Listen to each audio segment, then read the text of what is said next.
Good afternoon. We are delighted to have you join us today. Um, we technically have another minute, but I happen to know that Tanya has a lot to share, so I thought I would go ahead and get us started. So our topic for today is cool tools, and as many times as we look at these amazing topics, every time I see someone talking about it, there's more to add in there. So I think you're in for an exciting session today. Our presenter today is Tanya Goldberg, who is with the Center for Online and Continuing Education, and she only has 2 items listed on that opening page: course and media assistant. And Tanya seems to be able to manage to do almost anything that comes around. So she's such an asset to the department. So with that, I'm going to turn it over to you, Tanya. Thank you. Thank you so much, Judy, for that wonderful introduction. So good afternoon, everyone. My name is Tanya Goldberg. I'm the online course and media assistant at the Online and Continuing Education. Today, we're going to be talking about cool tools. It's going to be kind of a casual presentation. I'm going to go over some different tools that I've come across and that I think are some great resources to create some assessments or even just have a little bit more interaction with your students in when you're having live lectures.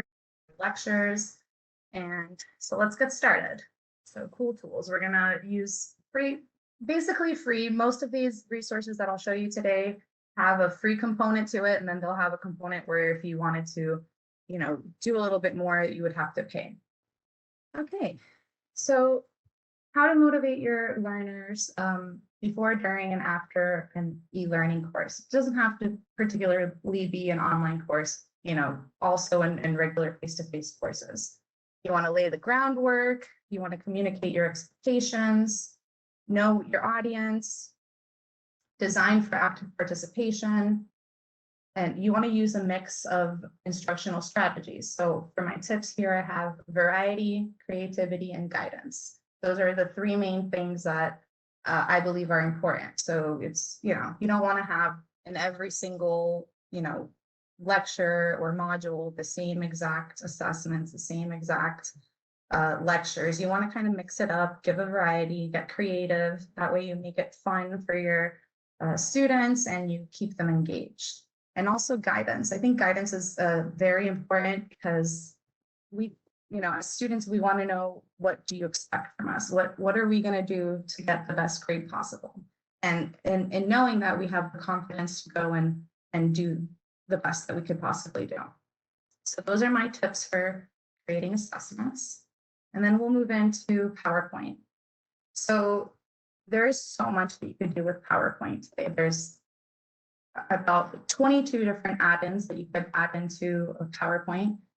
Just to name a few, we have Slido, which I'm actually using today in this presentation. Later on, I'll be asking you some questions and I'll have you participate so that you can see how it works. You could also integrate Microsoft Forms, Powtoon, which is an animated video creator, which we'll talk about a little bit more further on. Canva, which is like a graphic design app. Camtasia, which I'm sure most of you have heard about, and Articulate. These are all amazing integrations to add into PowerPoint. It makes the whole presentation or lecture a little bit more hands-on and engages your students a little bit more. So a couple of things that I wanted to go over with PowerPoint is use templates. For accessibility purposes, when you use templates, it really helps. You put in your title and you go exactly how the template is set up for you. So you put your title, you have your content. If you kind of just go in there and put everything in yourself, then you have to go back and fix accessibility. You have to say, where is the title? How does this have to be read? When you use templates, that kind of helps you cut some corners there. Also, on that same note, we want to always use copyright compliant images. And there's a couple of ways in PowerPoint that you could do this right in PowerPoint that make it very helpful for you. So if you notice on the screen, this PowerPoint image, I got this through the Insert tab in PowerPoint, and I chose online images and to only search for Creative Commons images.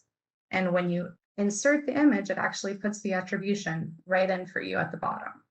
So this is a great way to create, PowerPoints that are already accessible and copyright compliant. All right, and if you're interested in the other add-ins in PowerPoint, you would just go to the Insert tab, and there's a button there that says add-ins, and you can see all the different add-ins. There's about 18 more add-ins that you could check out. Okay, so then screencasting. I'm sure most of you are, aware of screencasting and have probably done this yourself, recording lectures. The two big ones that I've heard of and that I've used in the past have been Camtasia and Screencast-O-Matic. Camtasia is a paid-for software, so I kind of tend to recommend Screencast-O-Matic instead of Camtasia. If for some reason your department or you already have purchased it, it is also great, and it does integrate into PowerPoint as well, so that's why I have it listed there. Again, I'm going to be sharing this PowerPoint with everyone, so if you're interested in looking at any tutorials or looking at any of these apps a little bit further, then you'll have that ability. They're all links here. They're all hyperlinks, so you can just click on them and go and learn a little bit more about these software. And Tanya, another comment on Screencast-O-Matic, even the upgrade in Screencast-O-Matic is very, very inexpensive for this type of a tool. Yes, it is, and it gives you the ability to do more editing, which is what Camtasia has, also with their bought for version, which is a little bit more expensive. So yeah, I would definitely recommend Screencast-O-Matic as my first choice because it's a little more inexpensive. Okay. So then many times when I've spoken to faculty, they are a little bit nervous on recording themselves, recording videos, screencasting. And one tip that I have is just to imagine that you're delivering the content in front of an audience. Just be yourself, be natural. That's I think that's the best way to present, is to just be very natural. Don't have this whole script, because then people could tell. When you're just being yourself and being natural, everything flows much better, and I think people are more comfortable with the whole presentation or lecture or whatnot. All right, and then we have animated video explainers. I don't know if many of you have heard of these before. These two programs, Powtoon and RenderForest, there's actually quite a lot that you could do. They're not just animated cartoon videos. You could create whiteboard doodling videos. You could also do screen capture in these. For example, RenderForest, you could do also logos and graphics. They're really great. They are, again, they have free versions of them, and then they do have versions that you would pay a little bit of money just to get a couple extra. For example, like maybe you can't download it on Powtoon, but you can share it. So if you paid for it extra, you'd be able to download it. So there's just a couple extra features that come with the paid versions, but the free versions are great as well. They really don't have too many limitations. The only thing is that they do have a watermark. So say you create a video explainer, at the bottom right-hand corner, there will be a watermark, which it's not really a big deal, because these videos really are entertaining, I think. And I've always had fun creating them myself in the past. Another great thing about them is that they have templates. So you could go in and use their templates. It's very simple. You could upload PowerPoints also to these to help you out and kind of make your job a little quicker than starting from scratch. Great. So here's another question. What would you use an animated video for? Some people, might want to use these type of animated explainer videos more because they maybe don't want to show up on a video. Maybe they're a little shy and they have, concepts or topics that they want to talk about, but not necessarily in a video of themselves. So these are great for that as well. Completing a form, explaining assignment requirements, presence, yep. And also to mix it up too. You know, it's nice to have videos of faculty so you could kind of have that faculty presence and you can get to know your professor. But then also having these little animated videos and you know, the whiteboards, they're also entertaining and it gives a little bit of variety like we were talking about before. Does Slido work when you have recorded a session or only in live sessions? Right. It's the poll is active. So I'm not actually, I'd have to look into it for Slido because Slido, I've only ever done it through PowerPoint. I've never done it by itself. I know Poll Everywhere also integrates into PowerPoint, and Poll Everywhere, it's very similar. I will be showing you a little bit more about it in a second. That one, as long as it's active, it will continue to take answers from whoever's responding. But if it's inactive, then it won't. So you just have to make sure that it's active and it'll continue. And your students would have to obviously join, you know, through the slido.com and give the number. I'm not sure if the QR code would work in a video form. I'm sure it would if they just pause it and go ahead and scan it like that. I did see another question here about which one of the Render Forest or Powtoon has more for the free version. I could go in and I'll check it for you guys now in a second and we'll see. The difference is that Render Forest has a couple other capabilities of like creating logos and some graphics, which Powtoon doesn't have that. They're more, it's more videos. So it's more screencasting, animated videos, the whiteboard explainer videos. And yes, I will definitely share all of these with you, and there's links so that you could look at tutorials and kind of just get a little bit more information about, you know, the free versions and the pricing if you guys are interested in any of those. All right, so we'll move on. Just how we're doing right now in PowerPoint, you could use Slido. There's Google Forms. I'll go ahead and I'll show you kind of what like a Google form looks like in a second. There's Poll Everywhere, which I've already mentioned various times. And then there's also polling through Zoom, Teams, and Outlook.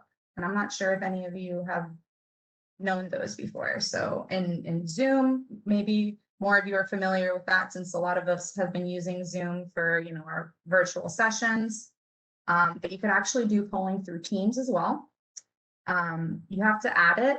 You have to add it in to make sure that you can actually do it. It's an add-in. And then Outlook as well. Outlook, it's already added in for you. The only thing with Outlook is that it's not anonymous. So if you do a poll, the poll is not anonymous in Outlook. But it is a nice feature to have, you know, if you were trying to set up a meeting with someone and you wanted to give a couple people, you know, some suggestions and give a poll to see what times would be best, then that's a good feature to have. So let's go take a look at a couple of these features that I've been talking about, but haven't showed you anything of. Let's go and check these out. So Powtoon, this was the first animated video creator that we spoke of. So as I said, you can do videos, whiteboard doodling, animated videos, you can do presentations.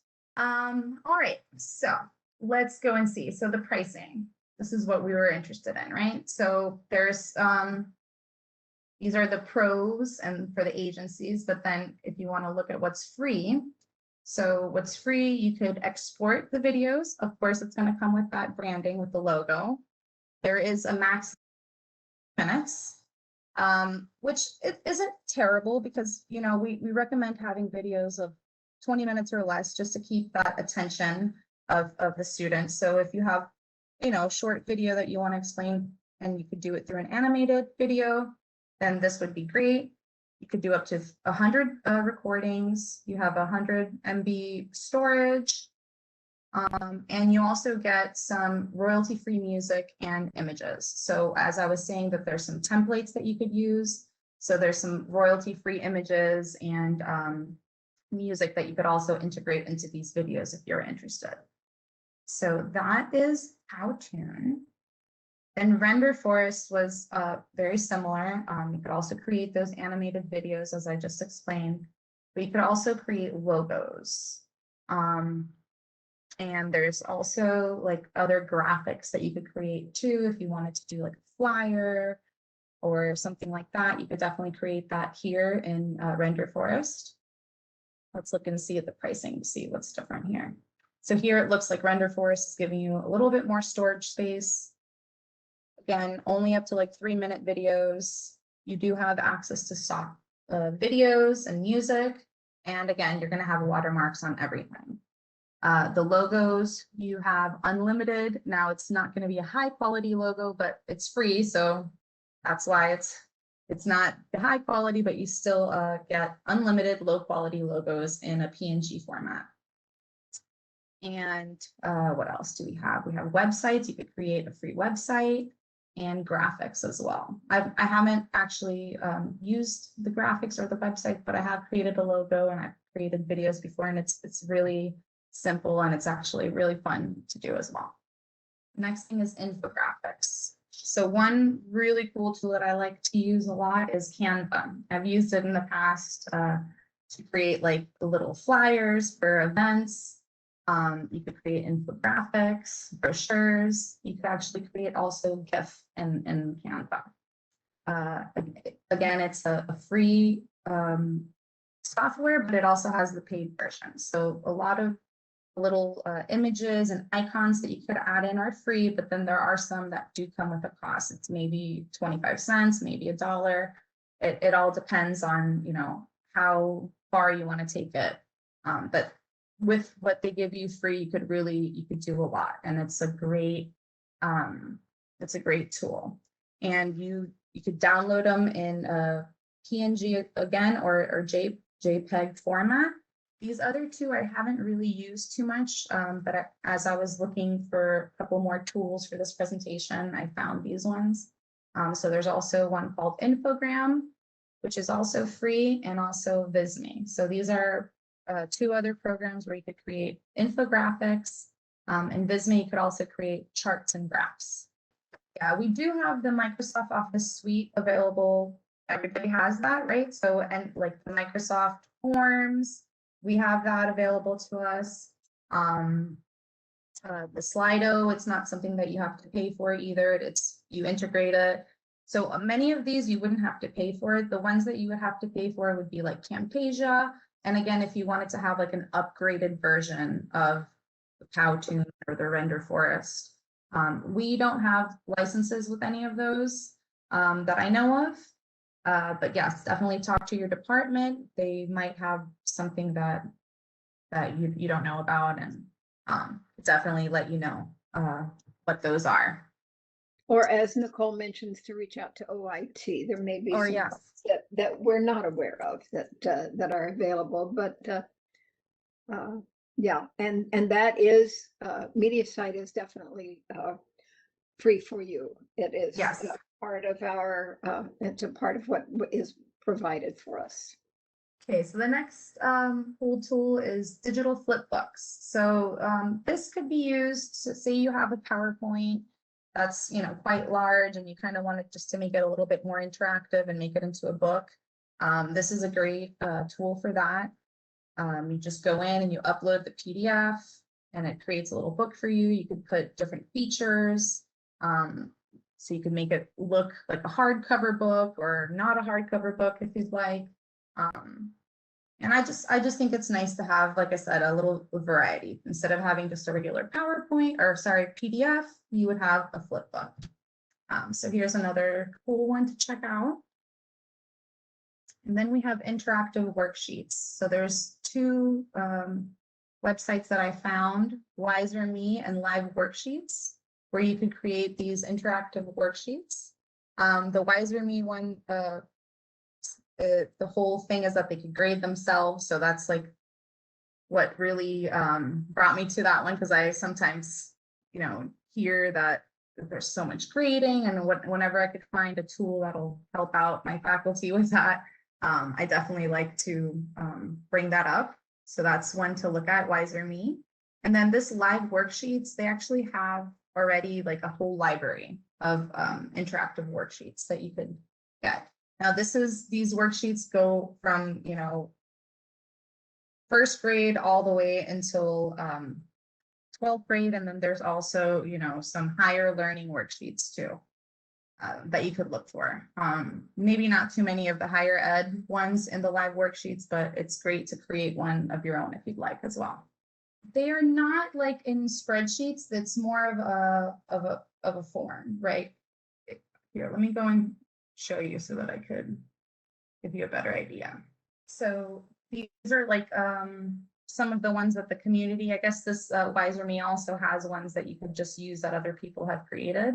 So that's another thing to keep in mind, is that when you create it, it kind of becomes, you know, property of this Wiser Me. So you would be sharing this worksheet with other people as well. But yeah, you would just hit create worksheet. And then you have all these different designs on the side that you could, you know, make it look pretty however you'd like to make it look.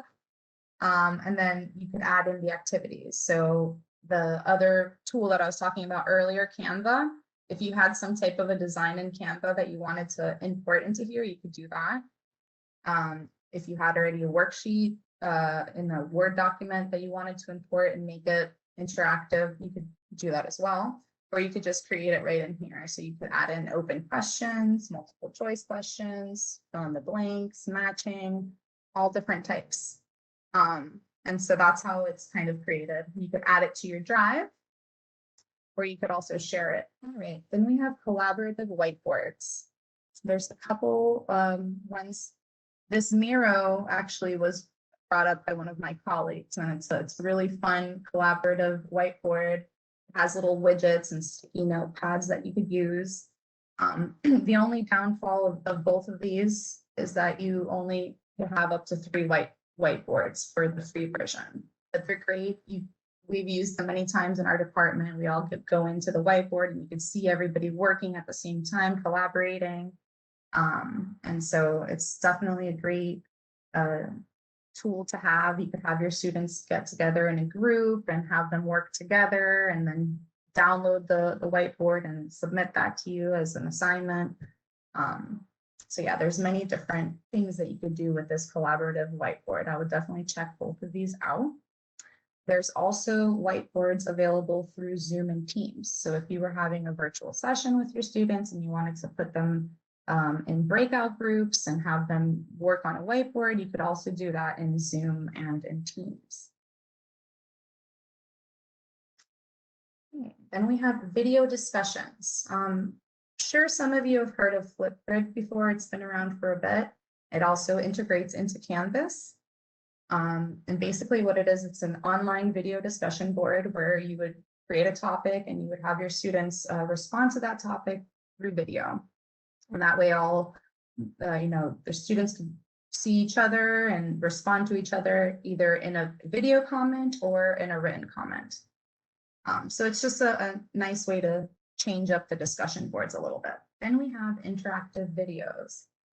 These I actually just learned of not too long ago, and I thought were really cool. These 2 websites, you can go and create these interactive, like quizzable videos. And so it's Nearpod and TED-Ed. They have, I believe Nearpod, let's check it out. I believe Nearpod, you could upload your own. So it's for teachers, it's free. I should be in here already. Yeah, this is great. It's great because it also has integration. So let's see if I could preview this one for you guys. This is, I think this is just one I was playing around with. The PhET simulations, you could just kind of like integrate them into your videos. And these simulations are really cool. I was actually playing with this for one of my faculty. So yeah, so you could create your videos with like quiz questions in it. Let's see. Let's kind of take you to it so you can see what it looks like a little bit. So there's videos already available to you. We have higher ed ones here. Let's say we wanted to choose that one there. So here's the video, and then if you wanted to add an activity, you would go ahead and click that add activity. You could add in open-ended questions or multiple choice questions. So I thought this was a really nice way to have an assessment, to have students watch something and make sure that they're watching it by asking them a question. And then they have the TED Ed also. TED Ed is great. I've always loved all those videos from TED Ed. So I think having this where you could actually create like a little lesson with questions with these videos, it's also something that I think students would really like. And we have mind maps and flowchart creators. So I found two websites. I was kind of playing around with this bubble one a little bit. And so basically what it is you could create a collaborative mind map. So you could have a group of students get together and have them create a mind map all collaboratively in this one space. And the same thing with this Cours. It's also a collaborative mind map creator, but then you could also create diagrams and flowcharts in this one. All right. And I think this might be my last one before we go to one last question in Slido. And this is the learning games and trivia questions. The first time I actually saw this was a few years back.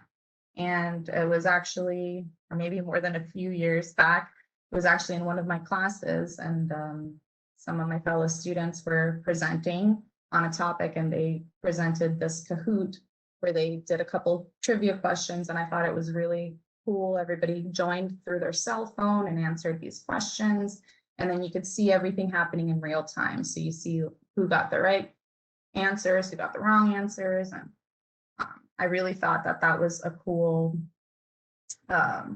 tool to have in, you know, either the students using it or yourself to present to the students. All right. And so this is my last question for you guys. Please, if you could all join slido.com at 964-415 and answer this for me.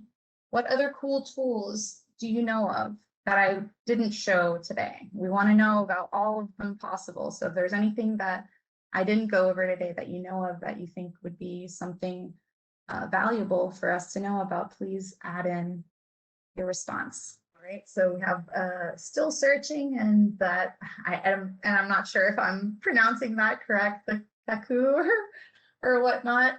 I did actually go over that one. So that one was, I think, in the previous slide or the one right before that one. So we have Beyond and VoiceThread. I have heard of Beyond before.